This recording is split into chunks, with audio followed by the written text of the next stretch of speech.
the machine and the panic. After Harry Styles went solo, the music industry didn't panic. It prepared replacements. These weren't rumors. These weren't hopeful fan theories generated on Twitter. These were real artists, handpicked, well-funded and media-approved, explicitly positioned to take his place. They had the look. They had the sound.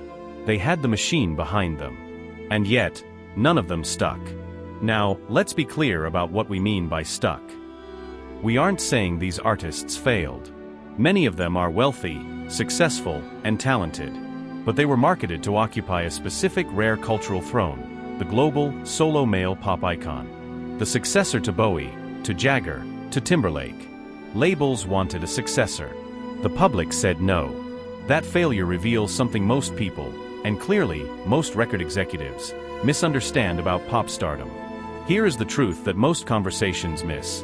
Pop stardom isn't about talent. It isn't about a jawline. It isn't even about having a #1 hit. It's about narrative permission. And Harry Styles possesses something that no manufactured replacement could replicate. Today we're going to find out why the industry keeps betting on the wrong horse, why you can't clone a cultural phenomenon, and why the next Harry Styles probably doesn't exist. Chapter 1: The Vacuum. To understand the failure of the replacements, we first have to understand the sheer size of the hole left behind. When One Direction went on hiatus, the industry faced a terrifying problem. Pop music is not just art, it is infrastructure.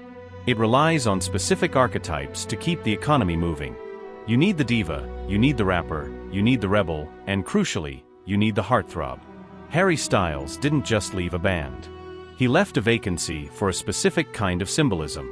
He represented youth without embarrassment, masculinity without aggression, vulnerability without apology. Historically, when a figure like that exits center stage, the industry doesn't wait for organic evolution. It manufactures continuity. They did it when NSYNC disbanded. The industry built Justin Timberlake to ensure the boy band dollar had a place to land. When the group era ends, the leading man era must begin. So, the labels assumed this transition would be plug and play. They assumed that if they found a kid with a guitar, good hair, and a sad song, the massive demographic that loved One Direction would simply transfer their allegiance. They treated the fan base like a transferable asset. But they forgot one crucial detail.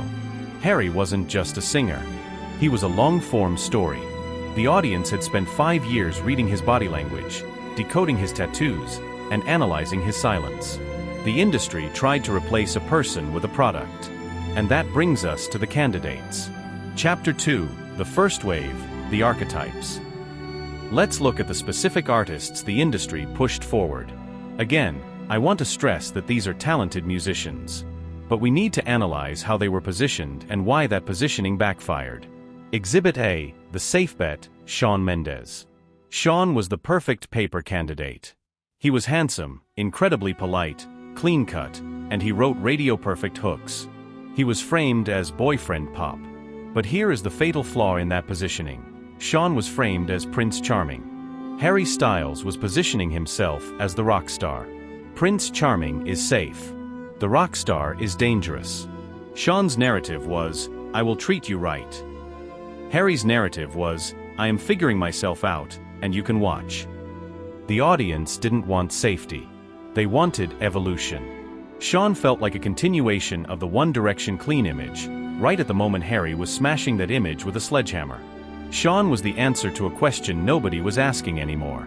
The audience had grown up, and they wanted their idol to grow up messily with them. Shawn remained frozen in a state of perpetual polite adolescence. The audience felt the difference, enjoyed the songs, but quietly moved on. Exhibit B: the niche pioneer, Troye Sivan. Then we had Troye.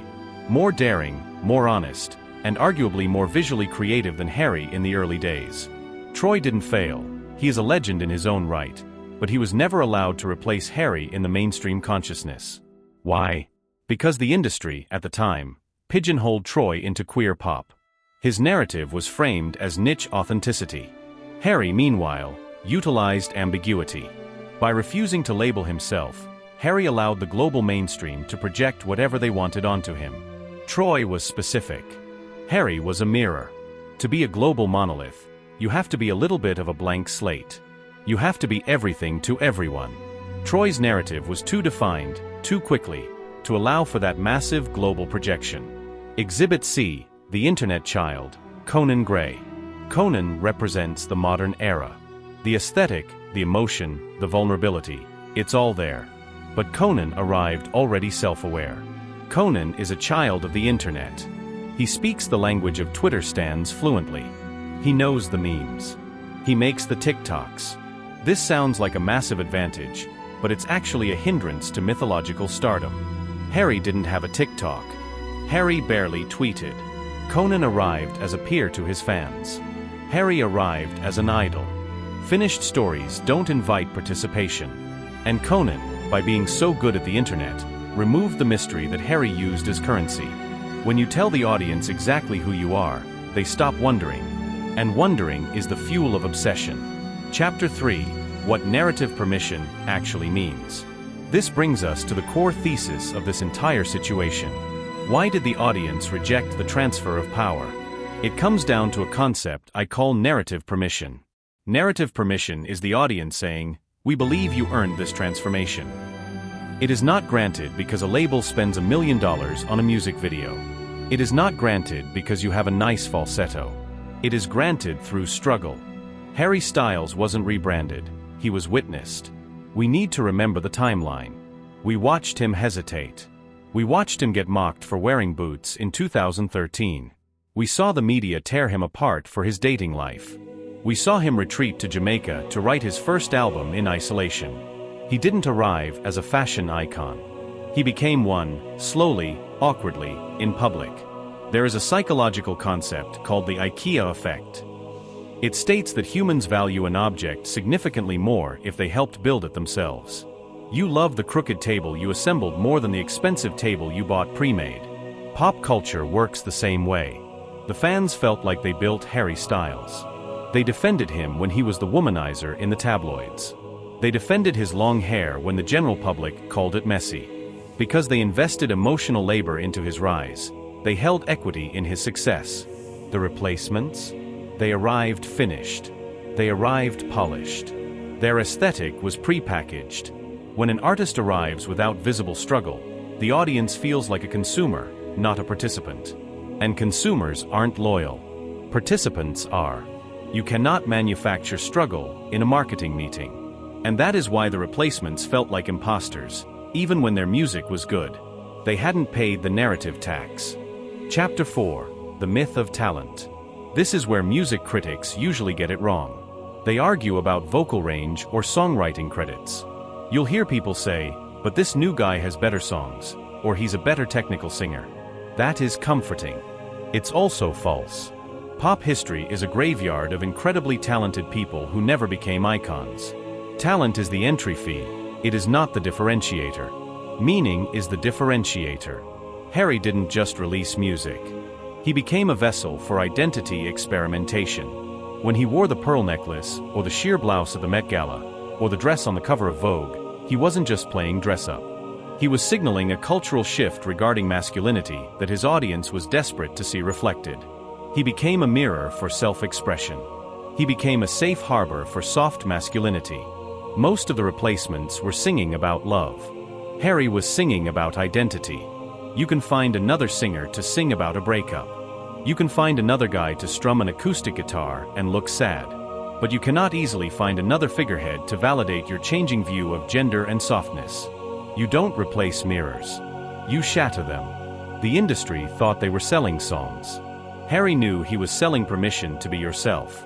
That is a bond that does not break just because a new guy releases a catchy single. Chapter 5, The Unintentional Genius of Silence.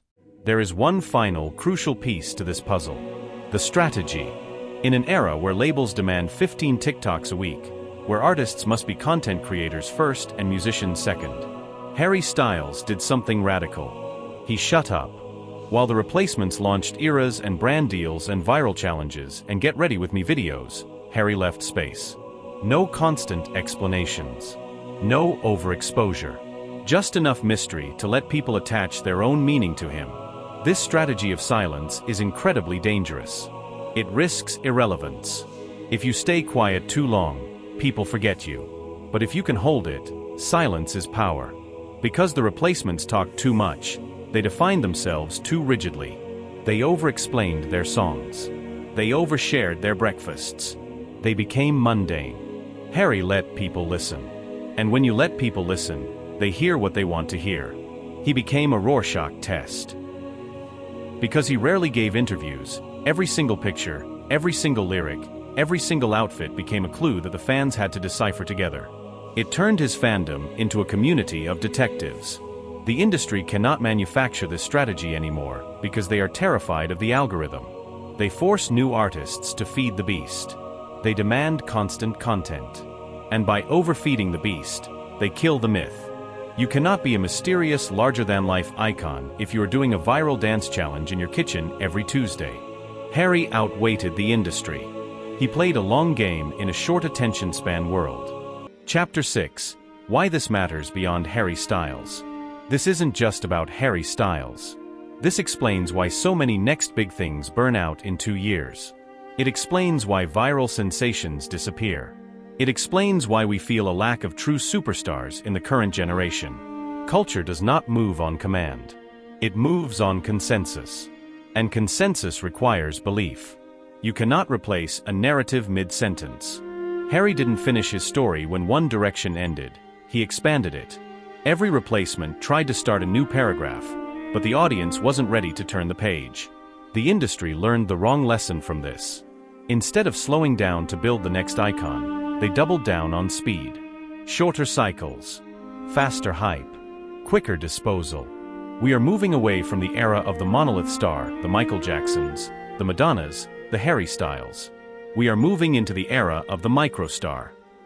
The reason no one replaced Harry is that the infrastructure that built him, the slow burn radio play, the physical magazine covers, the patient fan culture, is eroding.